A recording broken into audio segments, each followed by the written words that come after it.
সিলেটে চীনা নাগরিক ওয়েনটাও ওয়ের হত্যার ঘটনায় দেশটির আরেক নাগরিককে কারাদণ্ড দিয়েছেন সিলেট মহানগর দায়রা জজ আদালত। বুধবার দুপুরে বিচারক মোহাম্মদ হাবিবুর রহমান সিদ্দিকী এই রায় দেন। 10 বছরের কারাদণ্ডে সঙ্গে তাকে 1 লাখ টাকা জরিমানাও করা হয়েছে। মামলা ও আদালত সূত্রে জানা গেছে, সিলেট নগরের পশ্চিম পাঠানটুলা এলাকার একটি ফ্ল্যাটে ভাড়া থাকতেন ওয়েনটাও, জো চাও সহ 12 চীনা নাগরিক। তারা সবাই কুমারগাঁওয়ে বিদ্যুৎ প্লান্টে কর্মরত ছিলেন। 2021 সালের 18 মে সকালে তুচ্ছ ঘটনাকে কেন্দ্র করে ওয়েনটাও ও জো চাওয়ের মধ্যে মারামারি হয়। এ সময় ওয়েনটাওকে ছুরিকাঘাত করেন জো চাও। এতে ওয়েনটাওয়ের মৃত্যু হয়। এই ঘটনার পরদিন ওয়েনটাওয়ের স্ত্রী ওয়াং কিউ আই ইউজিং বাদী হয়ে সিলেটের কোতোয়ালি থানায় মামলা করেন।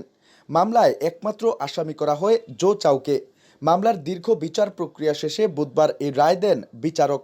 রায়ের বিষয়টি নিশ্চিত করেন মামলার বাদী পক্ষের আইনজীবী টিপু রঞ্জন দাস। তিনি জানান, বাদী এই রায়ে সন্তোষ প্রকাশ করেছেন। বাদী পক্ষের আইনজীবীরা অভিযুক্ত ব্যক্তির বিরুদ্ধে অভিযোগ প্রমাণ করতে পেরেছেন। মামলায় 14 সাক্ষীর মধ্যে 11 জন সাক্ষ্য দিয়েছেন।